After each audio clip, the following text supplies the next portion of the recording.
So now we're moving to step 4. Step 4 on the self-advocacy trail, leadership.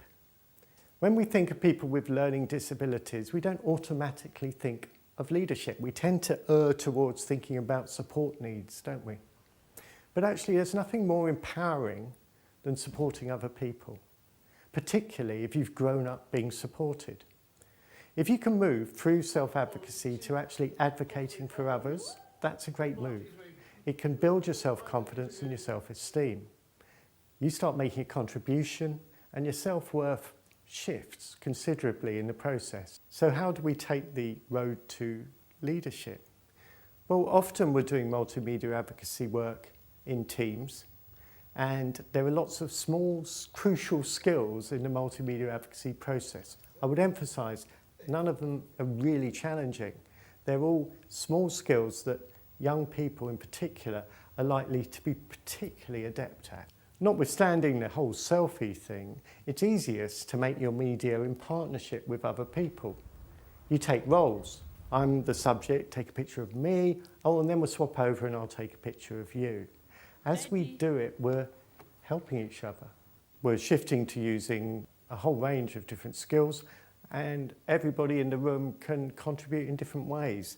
That can often be a very fertile bed from which to grow new types of advocacy. We've seen some terrific examples of leadership at work with people with learning disabilities using multimedia advocacy approaches over the years.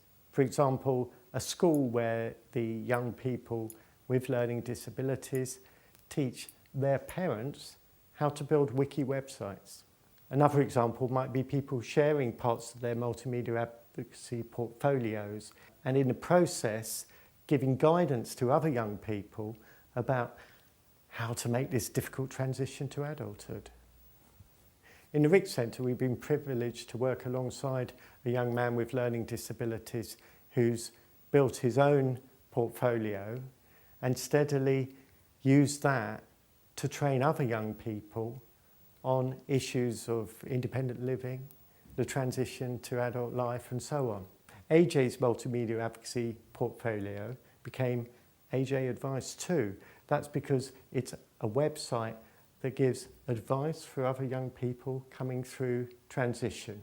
Advice on issues like work, on holidays, on love, on life.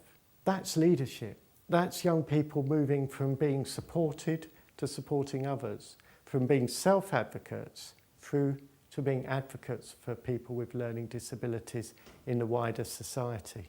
AJ was part of a team of young people with learning disabilities from all across Europe who ended up building a multimedia advocacy portfolio with which to talk to members of European Parliament in Brussels about their interpretation of inclusion. They used a wiki, which they created just in a one-day workshop, to make an hour-long presentation in which people with learning disabilities from 7 different language communities shared their experience of what it meant to be included. Their presentation to MEPs in Brussels was a fantastic example of self-advocacy. It was also an example of leadership. People with learning disabilities, with the right tools, being able to prepare materials that enabled them to communicate really effectively and to share their experiences and their lives with people who needed to understand people with learning disabilities better.